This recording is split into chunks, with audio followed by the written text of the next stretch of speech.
ഇന്ന് നമ്മൾ delivery not എന്താണെന്നും അത് തയ്യാറാക്കുന്നതിന്റെ ഇമ്പോർട്ടൻസ് എന്താണെന്നുമാണ് പറയാൻ പോകുന്നത്. ഒരു കമ്പനി എങ്ങനെയാണ് സിസ്റ്റമാറ്റിക് ആയിട്ട് സെയിൽസ് നടത്തുന്നതെന്ന് നോക്കാം. സെയിൽസ് നടത്തുന്ന സ്ഥാപനത്തിന് കസ്റ്റമറുടെ കയ്യിൽ നിന്ന് പർച്ചേസ് ഓർഡർ കിട്ടിയാൽ അവർ ആദ്യം തയ്യാറാക്കുന്ന ഒരു ഡോക്യുമെന്റ് ആണ് sales order. Sales order voucher തയ്യാറാക്കി കഴിഞ്ഞാൽ നമുക്ക് ഗോഡൌണിൽ നിന്ന് സാധനങ്ങൾ വണ്ടിയിലേക്ക് കയറ്റാവുന്നതാണ്. സാധനങ്ങൾ വണ്ടിയിലേക്ക് കയറ്റി കഴിഞ്ഞാൽ അക്കൗണ്ടന്റ് തയ്യാറാക്കുന്ന മറ്റൊരു ഡോക്യുമെന്റ് ആണ് ഡെലിവറി നോട്ട്. ഈ ഡോക്യുമെന്റ് അവിടെ നമ്മൾ സാധനങ്ങൾ എത്തിച്ചു എന്നുള്ളതിന് ഒരു പ്രൂഫായിട്ടാണ് ഉപയോഗിക്കുന്നത്. അതിനുശേഷം നമ്മൾ സെയിൽസ് ബില്ല് തയ്യാറാക്കുന്നു. ഇങ്ങനെയാണ് ഒരു സ്ഥാപനം സിസ്റ്റമാറ്റിക് ആയിട്ട് സെയിൽസ് നടത്തുന്നത്. ഡെലിവറി നോട്ട് നമ്മളൊരു പ്രൂഫായിട്ട് ഉപയോഗിക്കുന്നതെന്ന് പറഞ്ഞല്ലോ, അതെങ്ങനെയെന്ന് നോക്കാം.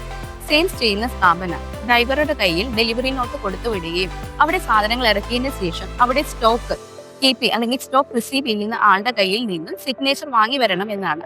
ഇങ്ങനെ സിഗ്നേച്ചർ വാങ്ങി വന്നു കഴിഞ്ഞാൽ അവർ ഇത്രയും സാധനങ്ങൾ സ്വീകരിച്ചിട്ടില്ല എന്ന് പറഞ്ഞ് തർക്കിക്കാൻ സാധിക്കില്ല.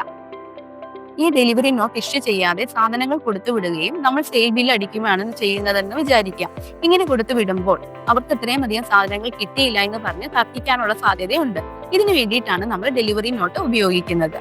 അതേസമയം നമ്മൾ സാധനങ്ങളുടെ കൂടെ ഈ ഡെലിവറി നോട്ടും കൂടി കൊടുത്തു വിടുവാണെങ്കിൽ ഈ തർക്കങ്ങളിൽ നിന്നും ഒഴിവാക്കാം.